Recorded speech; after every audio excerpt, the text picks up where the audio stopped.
Anthony Hartwig here with Canfield Girls Basketball Coach's Corner with Matt Reel, Episode 1. Coach, thank you so much for taking the time to join us this week. Hey, thanks for having me. I'm really excited to get a chance to talk some girls basketball. Yeah, and you've been at the helm of this program for quite some time. What is it about this program and about this school system that just makes it so easy to go to work every day and so easy to keep coming back every year and being at the helm? Well, it starts off with we have really wonderful girls that we get to coach. They work really, really hard. We have supportive parents who we have a strong booster group that when I have a need, or any of our coaches have a need, um, they take care of it. I have a really good coaching staff from seventh, eighth, ninth, JV on, and we have a lot of parents in the community that are basketball supporters, and they take over the youth and they do a good job coaching them. So a lot of the work's done before I even see them, and we have a supportive administration that we have a really good tradition here at Canfield too. So all those things kind of combined make it for a really good experience. And you talked about the staff that you've built, and you're a tenured head coach. You've had a career even before you were coaching at Canfield. When you talk about building a staff, what are some of the things that are so important to when it goes into the decision of who you put where and the people you kind of look for?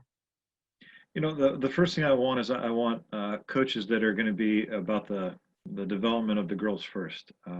Especially at the seventh and eighth grade level, we're really developing more skill, and we're trying not to take shortcuts to maybe get more wins down at that level, and try to teach them the game of basketball. And sometimes that produces some losses that maybe you shouldn't have, but we think that benefits us in the end. I want people that are passionate about our players, and I want people that are passionate about the game. And I'm really fortunate. All but one of our assistants are actually teachers in the school system, so that's always kind of a bonus, being able to do that. And as a head coach, I always like to have experience beside me. And I have Coach Pavlansky, who I took over for, who has about 33 years of experience sitting next to me, and it's always nice to have that experienced hand next to him. And I have two young coaches. I have our football coach's daughter, Lauren Pavlansky, who's going to teaching. She's our ninth grade coach, and Krista Johnson just took over a seventh grade teaching position. She helps us at the high school too. So, I have those two, and Jim Harmon at the eighth grade has came over from the boys program, and the same thing with Mike Merritt. So both teachers in the middle school, and they really do a tremendous job and make all of us look good.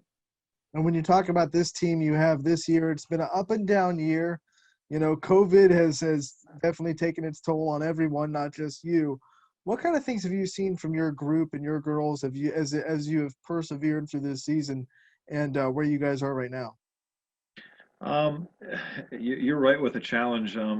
We started off with a big win against West Branch, and then I think we had 3 or 4 cancellations. So we went through a stretch where we lost 5 straight games, and the 5 games we lost were all to very good opponents. And I think we had a really young team in terms of experience, and the few returning players we had, they had new roles. So for them, it was kind of a challenge to adapt to that. And our younger players were still getting that experience of how to play at the varsity level. We've kind of passed the new year. We had a shutdown right before Christmas, and we've had some COVID cases, but I think we're kind of on the upswing. I'm hoping we get a chance to finish out the season strong. I really like where our team's at. Our younger players are starting to understand how to compete at the varsity level every possession. The returners are starting to feel more comfortable in their roles, and our team is really starting to play their best basketball of the year. So I'm really excited, and they keep coming to practice to learn. So as a coach, that's really all you can ask for. Got 3 seniors on the team. Talk about what they bring to the program and the leadership they've brought through this adverse year. It's been a tough year all around, and they've done a great job. Marissa Iracy for us is a 3-year starter. She's been kind of through all the trials and tribulations, and she's by far our most experienced girl back. And she's taken on a leadership role, and she's a very, very quiet young lady, a really good soccer player, but she started to get more vocal for us and help out our younger girls, and I think she's really kind of embraced that role for us. Our other senior is Gia Francisco, and it's her first year on the varsity level, and she's had some of her best performances of the year in the last few games. She's a really athletic girl, very, very quiet, but she kind of has just kind of grown into a really, really important role for us. And she's just done a great job, kind of in a quiet way, of leading our team. And when you see those quiet girls that you say kind of step into a leadership role, and I know you've had them for a while and you've got to see them grow, what does that do as a coach, just to see them kind of come out of their shell a little bit and start to lead the team? What does that make you feel like? I think it's exciting for me because one of the things we always tell our girls is being female, sometimes they have to compete a little bit harder in a world that's kind of designed for men. And I always tell them you have to kind of speak up for what you deserve. And uh, I think this is one of the best training grounds for them to do that. So as a coach, we're always trying to put them in places where they have an opportunity to lead and become better leaders, because I don't think we have enough of those in our country, in our world.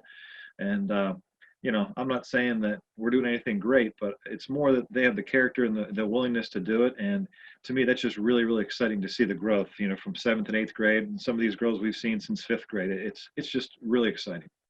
And when they talk about Canfield basketball around the area, especially the girls program, everyone kind of leans towards Alyssa Dill. Everyone kind of sees how special she is on the court. Talk about what it's like coaching a girl like that and being able to see her grow over the years and what she brings to the team. Alyssa, she's our leading scorer and our leading rebounder right now. And, she was one of those girls that started last year, but, with Grace Mangapore, 1,000-point scorer graduating, she kind of stepped into that role as a scorer. And early on, I think she struggled a little bit mentally with just, I'm always going to get the best defender on the other team guarding me. But she's really, really started to just embrace that, just go play, because she's really talented. She comes from a basketball background, with her family at Camel and her father, and I think the thing I'm proudest of her is she's really started to understand how much work she needs to put in, especially in the off season, to become a really good player. She would want to come in, and we'd have workouts in the afternoon. She'd want to come in at night and shoot again. If she couldn't come at night, she had to watch her little sister or something, well, coach, I got to go to work, but can I have a workout at 6:30? And when you get players like that, they just make you look a lot better than you are. And you said it, when you look at this season, and the toughness and the perseverance, what do you think you've improved the most from the beginning of the season to where you are now? For this team, that's probably one of the easiest questions you've asked me. Um, I think we're starting to believe in ourselves. I think they're starting to believe they're really good players, and we're a really good basketball team. And at the beginning of the year, a lot of people would ask me, how's your team going to be? We don't know much about them. And I said, at some point this year, we're going to be a really good team. And I think we're getting closer and closer to that. But they've started to believe that they're really good. And you can see in their practice habits, we're more competitive. We're not taking as many possessions off during games. And we're just going, and the talent that they have, they're starting to believe that they're really good. And, we call it own your own confidence. And to me, that's the biggest improvement we made from the beginning to the end here. And one of the things I've noticed in the couple games that I've been able to cover from you guys, you have some really good shooters on the team that can really heat up the floor. When you have a team like that that has multiple good, perimeter jump shot shooters, how important is it to keep their confidence up? Well, we always tell them shooters, they're ready as soon as they get off the bus, and if you miss three, you got to think your next one's going in. And it seems like it's more common on the girls' side that if they miss a few, they're a little hesitant to shoot it. We talk a lot in our program about, what's a big advantage shot where you're wide open versus a small advantage shot. And, if you have that big advantage three and you're a shooter, you better be shooting it, because it kind of makes everything else, and it makes you really hard to guard if you're putting 5 people out there that can make shots all the time. Opens up everything else, and we're not blessed with a 6'3" post to throw it in and kind of get us easy buckets. So for us, we better be good shooters if we're going to create any offense. Team chemistry is so important in any sport you play. You can't do all the things that maybe you normally would do in a non-COVID area, go out to dinners and stuff like that. What kind of things have you guys been doing this year to try to keep team chemistry as close as possible? I give the girls credit for this one. We just had our senior night Saturday night, and our underclassmen just did a great job of, decorating the locker room, making it as special as it could be, with everyone wearing masks and things like that. Our girls, I think they've won a little bit. We had a couple girls, we made cards to send to nursing homes, and we did it again for Christmas and things like that, where you're trying to serve others. in a time where a lot of people are just really struggling. I give them the credit. They've done a lot with that. And we've just tried to tell them, let's make practice our bonding time. I've tried to give them a little bit more time at the beginning of practice just to talk with each other, do some things together where they can. But you're right, it's been a real challenge in terms of team building. We usually have team dinners and they have sleepovers, and they've done a great job of just trying to limit, the possibilities of exposure, outside of the court. But they've done just a good job of trying to kind of root for each other during games. I think those are the things that build teams sometimes just as much as those other activities. In the same sense, energy on the floor in a normal non-COVID world, you'd be able to hug each other, hand five each other, whatever it may be. Now, what kind of ways has this team kind of navigated keeping the energy up, but also maintaining that 6-foot protocol and trying to stay as safe as possible? Well, our team, if you look at the personality of our team, they're not major outgoing kids in terms of they're really wonderful kids, but they're not going to be the very vocal kids. And so we've tried to make sure our bench, our bench squad, we talk about, doing a Katniss Everdeen when somebody makes a three and you got the arrow going and getting some excitement from the bench, which is a little bit out of character for them, but I think they've kind of grasped that. And, I think that a loud gym is one of the best things from your kids. If you have your teams talking to each other all the time, your JVs are rooting for the varsity rooting for the JVs. I think when you have that, and they get excited when somebody that doesn't get a whole lot of playing time makes a three and your bench is jumping up and down, and you see that on video, those are the things that make it special, and watching them grow in practice and watching how they help younger people. Okay, this is the way you need to do this. To me, that's really gratifying, and our girls really have taken lead on that. And it's gotten to the point where they're more excited when someone else makes a good play than when they are. And when that happens, you have a chance to be pretty good. Now, you don't play in a big league, but it's a very competitive conference in the AAC. What's it like playing in that league? Talk about some of the things that you see that really prepare you for the tournament, and what it's like playing against the teams that you do twice a year. I think our league's very underrated in terms of I think we have 5 good teams in our league. Boardman and Fitch. Their record isn't as what it's been in the past, but they're young teams and they're getting better every time. Harding, they have one of the best teams they've had in a long time. Howland's always good. To me, it's a really underrated girls basketball league, and it's draining going and playing teams like that 2 times. It's a physical league.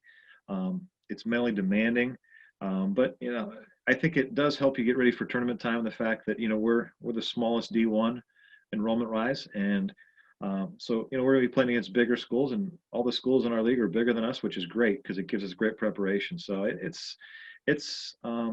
think it's very underrated. And you gave the perfect segue.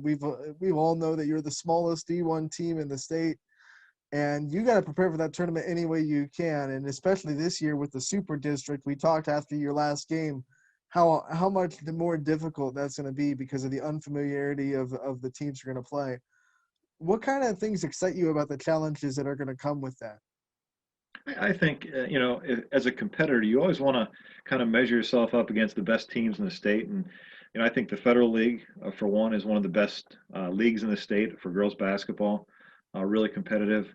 When you throw in Akron Hoban and Solon and Stowe, Walsh Jesuit, you name it in that Division I, you don't have a easy game against anybody. And, our girls, sometimes, I hear them saying, well, if we were D2, you can't worry about that.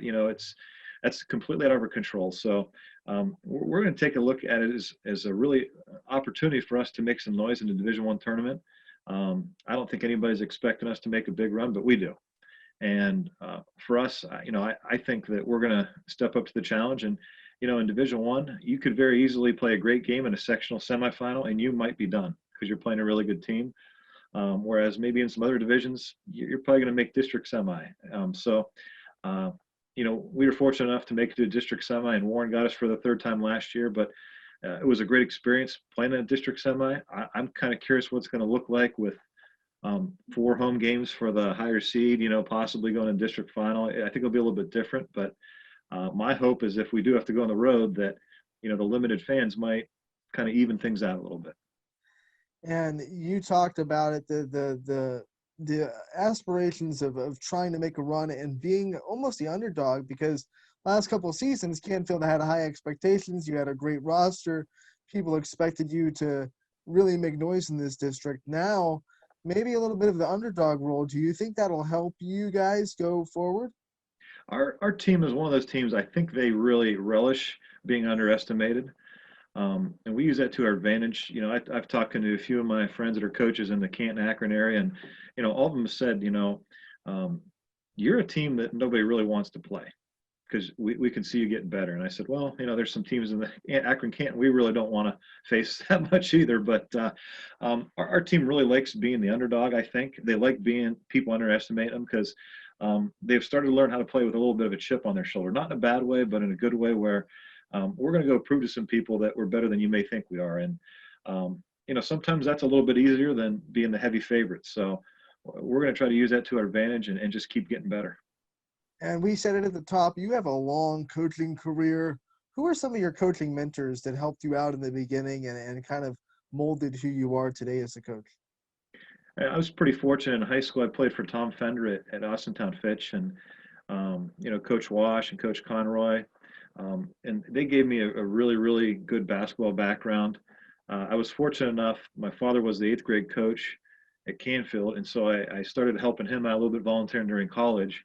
And during that time, I got to know Coach Cullen at Canfield and Coach Wolf, who was really the first varsity coach at Canfield. When I student taught at Canfield, I was asked to be an assistant for Coach Pavlansky. And while I was doing that, Coach Cullen, when he would go to clinics, he would always take me with him and always kind of ask me questions. And he kind of made me almost feel like I was part of the coaching staff, even though I was on the girls' side. So, I would say, Coach Pavlansky, Coach Cullen, and Coach Fender were probably 3 of the bigger influences I've had. And now that you're at that point where you can be kind of a mentor to young coaches, what kind of things do you want to implement on the young coaches today that are coming up looking to have a career like yours? Well, I hope that they strive to be a little bit better than me and have a better career. I think sometimes when you're young, you're a little bit naive about what you're getting into. It's a commitment, and it's as a head coach, it's a 12-month-a-year commitment. And the best way I had ever described to me was by Mike Pavlansky, our football coach. He said, when you're the head coach after practice, you have another hour to 2 hours of work a night. And that's usually 5 to 6 to 7 days a week. And that's the best way I could describe it. But I think the game has been great to me. I've met so many great people in the game. And I think one of the things that Coach Cullen would always impart upon me was, you got to give something back to the game. So I've been, in the Mahoning Valley Coaches Association, helping with the All-Star game for that for a long time.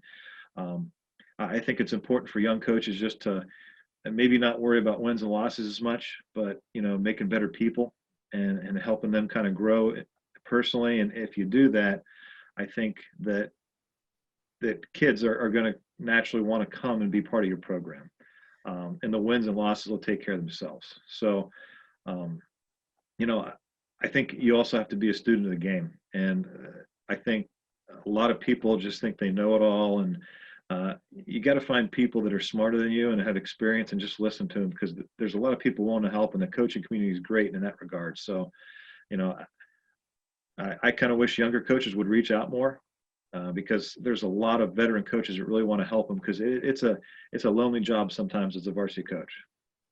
And you're a teacher at the school as well. What's it like seeing not just the players that come through your program, but all the athletes at Canfield kind of in the classroom in a different setting and putting hard work in the classroom, and they're putting hard work on the field or the court? What's really special at Canfield is, we have coaches that share athletes. So you'll go to a basketball game, you'll see the soccer coach sitting there. You'll see the softball coach sitting there. The football coach is telling his kids, go play basketball. The linemen, go wrestle. And, if there's a conflict, we work it out. And because of that, it's really special to work at a place where, if the wrestling needs a gym, we'll figure out a way to get it done. vice versa. In terms of the classroom, it's nice to see sometimes the students in a different way. When you're only coaching them, they only see you as coach. When you're teaching them, they kind of see you more as a teacher, and the coach is just kind of secondary. And we're blessed to have really committed students, and we have so many that do such good work in the classroom and on the athletic field that it's a really great place to be. If you had to pick one or two highlights or favorite memories of your career, either at Canfield or anywhere else you've been, what are some highlights of your career and the moments that you've had? Oh, wow. It's a good question. I think my first team at South Range was special. It was my first varsity group. And they had a year before us was really chaotic. And I think our record that year was 10-12, but it was a really special group. Another special group with that second year where we won a league title. And I know you remember that. And that was a tremendous, tremendous accomplishment because we had a good Columbiana team, United teams, Springfield teams. That league was loaded that year, and that's a special memory. A couple other ones we played at the Q before the Utah Jazz a couple years ago. We won in overtime, and Rudy Gobert was sitting there rooting for our girls on the end of the bench because it went past the time. And another highlight, we traveled with Stowe to play at Hoosier Gym last year. That was really special. It was a great experience for our girls. And then my third year coaching, we went and made the state Final Four and were the state runners up. And, I still remember the smell of the popcorn walking into the Schottenstein Center, and that was in 2001. So there's so many teams and so many memories.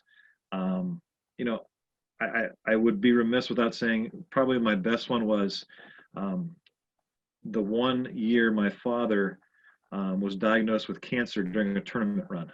And we won a district final against West Branch. And that day, the girls went straight to my father's hospital room, and there were 15 of them sitting there giving him his medal. And I'm tearing up just thinking about it. But that group was very special because, my dad was sick for a year. And basketball-wise, that was what he had to look forward to. And the girls were so great to him. And that's probably one of the more special just memories I have coaching. That's so awesome because the first couple were cool moments and cool memories, but that one's so much more personal, and I guarantee you'll probably remember that one long after you'll remember the other ones. Yep. Coach, thank you so much for joining us this week. It was great to talk to you. Good luck in the week ahead. Maybe we'll talk to you again real soon to catch up with Canfield girls basketball. Well, I thank you, Anthony, and I really appreciate YSN showing games. I know a lot of people that can't go have expressed how nice it is to be able to watch, and you guys have done a great job covering local sports, and I know all the coaches appreciate it, but we especially appreciate it here at Canfield.